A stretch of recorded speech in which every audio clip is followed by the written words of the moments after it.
Canada Day should be a day for gratitude. It should be a day that we celebrate the ordinary rituals, reminding ourselves of the great natural beauty, the people that live in our community, and the fact that despite its shortcomings, we still live in a reasonably peaceful society that still operates under the rule of law. It's something that's bigger than ourselves. But if pride means anything deeper than ceremony, then Canada Day should be a day of honesty and reflecting on the truth.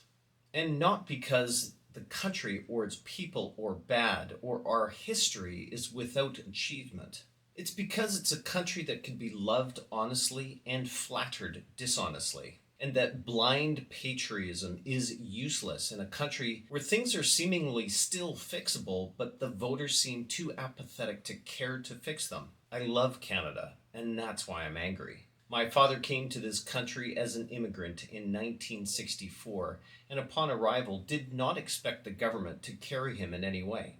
He came to Canada because it seemed like a place where drive, ambition, and discipline could help a person get ahead. It was a place of opportunity. He arrived in this imperfectly perfect country, and people just accepted his accent, his color, and his humor. Canada offered something extraordinary. It offered a room to work, a place to contribute, to adapt, to become part of a culture, and to leave something bigger for his family yet to be born. The Canada he fell in love with was not a welfare office or a government program. He fell in love with the possibility of the opportunity that this country offered, where a person could arrive with very little, apply themselves, work hard, embed themselves in the culture, and build dignity through effort. Of course, this is not a story just unique to my father. This is a story very similar to many immigrants in this country who came here to work, to find opportunities, to start a family in a more peaceful place than perhaps their home country, and to find a place to make a mark within.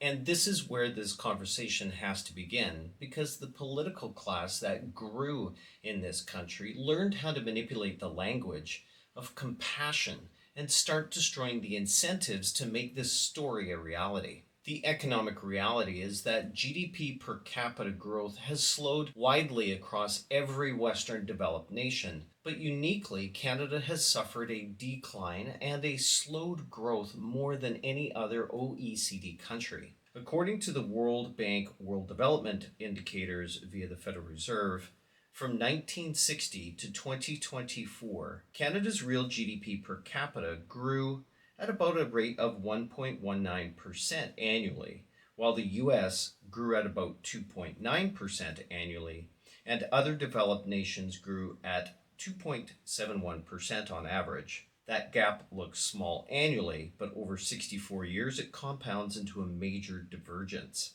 All mature economies have faced a slowdown after the post-war catch-up, but Canada has trended downwards. Its recent underperformance not just a typical developed nation story. Its weakness is drastic when compared to the US and also other high-income developed nations. In 1970, my father purchased his first home in Victoria, British Columbia for $14,000. That number sounds absurd and fictional now. Most young Canadians are detaching that price from reality. And in many ways, it is detached, not just historically, but morally and economically. This is not the same Canadian economic reality that most younger generations are inheriting today. Of course, people are going to say that wages were significantly lower at the time, and they were, and that inflation hadn't yet reared its ugly head, and it hadn't. They will say that houses are bigger, cities are denser, and land is more scarce. And all of that is true to an extent, but it doesn't explain the real reason of what happened to that $14,000 house. And if that house had followed normal CPI inflation, it wouldn't be anywhere close to the values that we see it at today. That same property is worth almost $1.25 million today. And it tells a remarkable story that housing didn't just become more expensive. The housing market actually became detached from wages, savings, and ordinary inflation, and it transformed into a leveraged financial asset. And that transformation did not happen by accident or because of the acumen of the owners of the property. It happened through government policy. The reality is, for decades now, Canada has drifted away from a free economy and into a more managed one.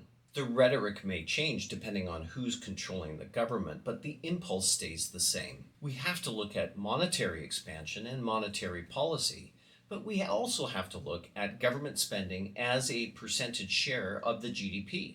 Nearly half of Canada's economy is now matched by government spending when measured across all levels of government. That doesn't mean that government produces half the economy, but it does mean that the fiscal footprint of government is vastly larger than the narrow GDP consumption line suggests.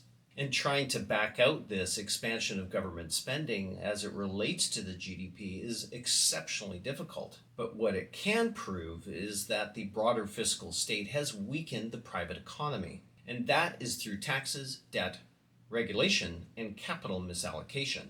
And that is the modus operandi of modern Canada, an economic order built on delayed consequences. It tells voters that they can have benefits without costs, trade-offs without consequences, immigration without capacity constraints, and debts without discipline. It tells the voter that there's no consequences for cheap money or high taxation, and governments can control the economy without any serious consequences or damages. But none of that is true. A controlled economy always makes things worse for the ordinary citizen because it destroys the signals that make an economy rational. Prices and interest rates are not just numbers. Profits and losses are not merely arbitrary outcomes. They are market information, data points that tell people what is scarce, what is demanded, what is risky, what should be built, and what shouldn't be built. It provides investors signals on how and where their capital should be deployed, and what mistakes other people are making. And when government interferes with those signals, it doesn't abolish reality. It merely delays the public's recognition of that reality. And this, unfortunately, is what Canada has been doing for decades. After every recession or stock market crash, the central banks, through their monetary policy, and government through fiscal policy, attempted to rescue the damsel in distress, the economy. The main public goal was to keep the machine going, pull the levers that deferred the consequences. In other words, lower the rates, expand the stimulus, and expand credit. When credit becomes cheaper, the due diligence around transactions become less risky, and therefore due diligence is lowered altogether. When debt amplifies in a supply-constrained economy, prices rise sharply. And when asset prices rise faster than wages, the people already owning the assets become richer, and people trying to enter the market get left behind. This can never be properly described as long-term prosperity. Real prosperity comes through what a society produces, not what it consumes. The cruelty of this monetary distortion is that it does not call itself theft.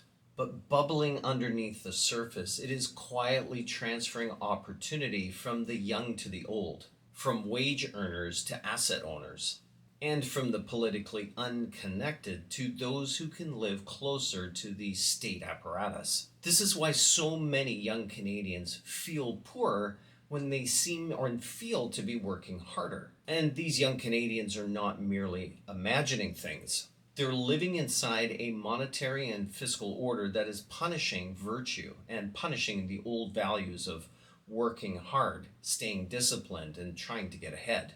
The new reality is uglier. Earn more, keep less, borrow more, compete harder, delay having a family, pay inflated rents, pay higher taxes, and hope the housing ladder does not rise faster than your life. The old formula for success was broken on purpose. People electing inept politicians with bad economic ideas, which sounded good at the time but endlessly circled the drain with the voluminous rhetoric. Then when the young people complain about the unaffordability of housing, the unaffordability of groceries, or even living their life, the political solution is to patch another program on top of it and call it something different. Perhaps grocery benefits? But just like Einstein suggested, we can't fix the problems that we created using the same mindset that we used to get into the problems. And therefore, a government program cannot solve the problem of the damage created by its very system that made the problem happen in the first place. And that is the philosophical fraud in front of us with Canadian politics. The state creates the conditions for unaffordability and then poises itself as the only solution compassionate enough to solve unaffordability. It inflates demand, restricts supply, increases regulation, taxes income, discourages investment, expands the bureaucracy, and then acts as if the free market itself has failed. But this is not market failure at all. This is a policy failure. Housing is the most obvious example, but this permeates through every industry and every sector of the Canadian economy. Canada's tax burden has risen dramatically over time. Government spending now consumes an enormous amount of the national output. Capital is being increasingly treated not as the seed of prosperity, but as something to be attacked and taxed. When government floats the idea of increasing the capital gains inclusion rate, it is sending a clear message to investors and developers and entrepreneurs. Bring your capital here, take your risks here, and if you succeed, we're going to take more of what you've created. It's like Darth Vader's threat to Lando Calrissian to not change the deal any further. And then we wonder why investors hesitate, why productivity lags, and why entrepreneurs are leaving this country. Then we wonder why the young people here in Canada do not feel that useful work is being productive. Therefore, they try and own something scarce before the government tries to build up its values. They saw their parents and their grandparents do it, but they can't afford to get into the housing market, so they're looking at other assets. And this is the betrayal of the Canadian middle class. We were told that the welfare state would protect us. We were told that a managed economy would stabilize it. We were told that the state would preserve our purchasing power and that the social state would preserve fairness. But over time, the middle class became a funding source for a system that has worked increasingly against them. And now we're paying for it with higher taxes, inflation, reduced opportunity. We paid through the loss of a future that seemed attainable. Groceries are more expensive than ever, and people by the tens of thousands are visiting food banks every day. Rent is absurd, and people with jobs are still facing homelessness. Many people do not understand why, and they're mad. And unfortunately, they have been trained to blame the wrong things. Blame greed. Blame the grocery stores. Blame the landlords. Blame immigrants. Blame capitalism. Blame anybody except the political and monetary order that distorted the incentives in the first place. And that's why Canada's problem is not just an economic one, it's a philosophical one. Voters that do not understand cause and effect will still vote badly. If voters do not understand that deficits need to be financed, they will continue to vote for more deficits. If they do not understand that subsidies will raise prices, they'll vote for subsidies. If they do not understand that cheap money inflates asset, they'll vote for cheap money. If they do not understand that taxes change behavior, they'll keep voting for higher taxes. If they do not understand that welfare changes incentives, they'll keep expanding dependency and call it compassion. And that brings us to immigration, where Canadians seem to be unable to have an honest, reasonable, and rational conversation about the topic.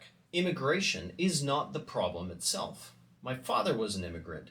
Millions of immigrants built this country. Many of the hardest working, most disciplined, entrepreneurial people in Canada are immigrants. They either came from somewhere else or descended from somebody who did. The immigrant story at its best is not a burden to Canada. In fact, it's one of the greatest strengths of Canada. But immigration into a welfare state structure is not the same as immigration into a place where you can build, work, and get ahead. A country that rewards work is going to attract workers.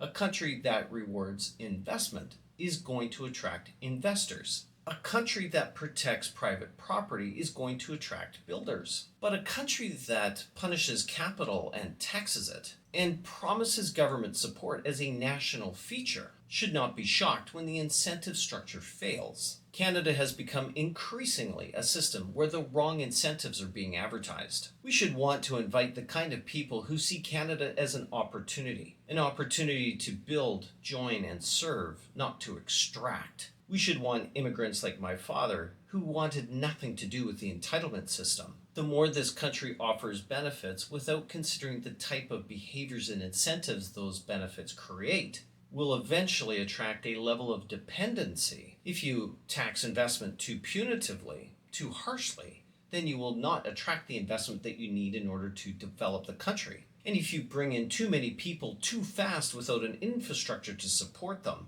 that's recklessness. But simply blaming immigrants without the additional conversation of welfare incentives is simply exploiting a group of people for political benefit. Canada needs the right immigration at the right economic order with the right speed. It needs workers, builders, investors, professionals, entrepreneurs, tradespeople, and families who want to belong to this country. And we need to have the courage to say that dependency is destructive no matter where somebody is born. That, of course, is not an anti-immigrant position. It is a pro-responsibility position. The same is true for society in general. The issue is not whether or not a society, a civilized one, should help somebody in need. A wealthy society can and should have room for charity and mercy. It should be able to help protect those who cannot help themselves. But there is a significant difference between a temporary safety net and a permanent hammock. And that is a fine line that restores independence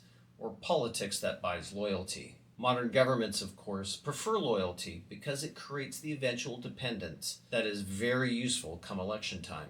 The citizen that stands on his own 2 feet is harder to control and manipulate. Someone who has a bit of savings, understands economics, and does not rely on government for identity or survival is harder to bribe with promises. But a population trained to wait on checks, credits, and subsidies becomes easier to manage. Promise comfort, delay the cost, blame someone else, and repeat.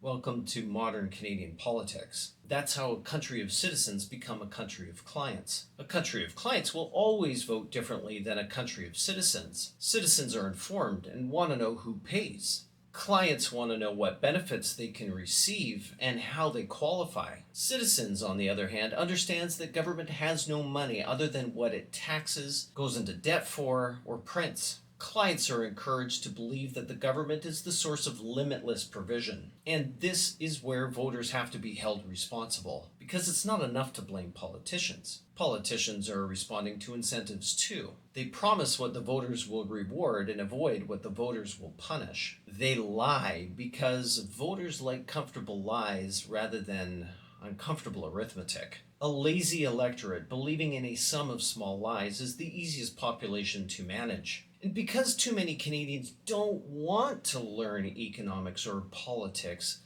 the performances continue. Canada's political culture has become dangerously casual. Compared with just about every other country, Canadians seem less engaged, less suspicious of government, and less willing to challenge authority. After all, the lineage of our country didn't start with a revolt against a Stamp Act. We mistake our Canadian politeness for virtue and our apathy for stability. And we assume because the country is orderly, it is healthy. But a decline can also be orderly. The paperwork is clean and the language is inclusive. The announcements sound more professional, and underneath it all, the citizen becomes poorer, weaker, and more controlled.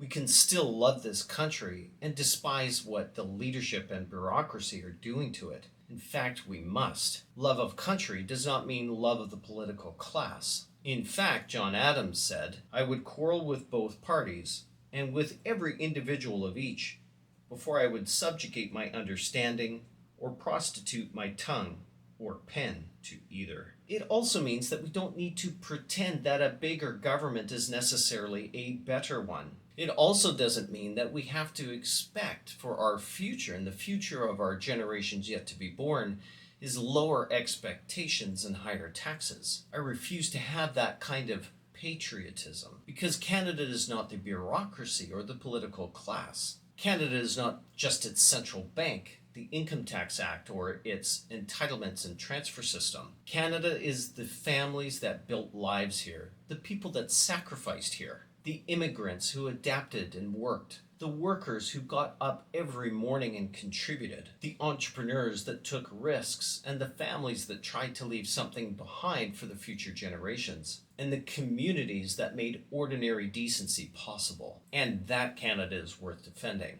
But it will not be effectively defended by saying nothing or pretending that the current path is right on track. We need to recover the idea of Canada, where free and responsible people are able to build. That means that we need to stop treating production as something that needs to be taxed endlessly. We have to stop treating capital as a public enemy. And we have to stop treating housing both as a human right and as a speculative asset that can be bumped up by cheap credit. We need to stop pretending that welfare policy can't be separated from immigration policy. And we have to stop using policy as a way to paper over the weakness in this country. We have to stop allowing voters to demand benefits without financial consequences to their children. We have to stop people from demanding benefits but denying responsibility for it. Or even worse, foisting the responsibility on their yet-to-be-born great-grandchildren. The truth is that Canada is full of advantages. It has land, resources, talent, institutions, proximity to the world's largest economy, and millions of people who want to work and prosper. Remember that Canada is not doomed by chance. It's being destroyed by choice. And while that truth is an uncomfortable reality, it should also give us hope. What is chosen badly can be chosen differently. But the window is not open forever. Government continues to expand the tax burden and continues to destroy the incentives for investors and entrepreneurs. Eventually, the math will stop cooperating and the levers will stop working. Eventually, the central bank will paint itself into a corner where it can no longer lower rates without reigniting inflation. And it cannot raise rates without crushing the debtors and pretending the economy is healthy while millions of people are falling behind. That's the corner Canada is fast approaching. All the warning signs are already present. Housing affordability is broken. Young people are delaying or even deferring permanently having a family. Productivity is weak and taxes are heavy. Against all other developed nations, our GDP is disappointing. And even as recently as May, numbers demonstrate that inflation has not disappeared. And voters still believe that the new government program is going to fix the old ones. Some voters have been bribed, some have been fooled, and some have chosen not to know. But every action carries the weight of consequence. The Canada my father believed in was not one without hardship. In fact, it was a country where hardship can be transformed through getting ahead by using discipline. And sadly, that's one of the things we're losing. The fact that responsibility can be rewarded. And when that belief dies, the country will viscerally shift. In fact, it has already started. So on Canada Day, the easy thing to do is wave your flag and believe nothing is wrong. But the necessary thing is to wave the flag and tell the truth. Canada is worth loving, defending, and rebuilding. But that journey begins with an honest talk about reality. We cannot tax ourselves into prosperity. You know, my father came to Canada because he believed it was a land of opportunity. And I don't actually want that Canada back. I want something better for our children. I want something with a higher level of degree of potential available for every Canadian. And I'm certainly not saying that I'm naive about our shortcomings or the difficult journey that it'll take to get there. But I am unwilling to accept a future where young Canadians are going to inherit less freedom, less affordability, and less hope. Less than should offend everybody watching this video. So let this Canada Day not just be a celebration, but let it be a challenge, a line to draw in the sand. If you love Canada, stop confusing the country with the politicians who are mismanaging it. Stop applauding programs that deepen dependency. And start asking Thomas Sowell's 3 questions when it comes to a government program. Number 1, compared to what? Number 2, at what cost? And number 3, what hard evidence do you have? We need a revival of an engaged electorate willing to debate reasonably the issues that we face. And if you love Canada as much as I do, you should be motivated to move into action and demand something better. If you found this video helpful in your discovery of politics, economics, financial literacy, history, and philosophy, make sure you like, subscribe, and hit the notification bell for upcoming videos.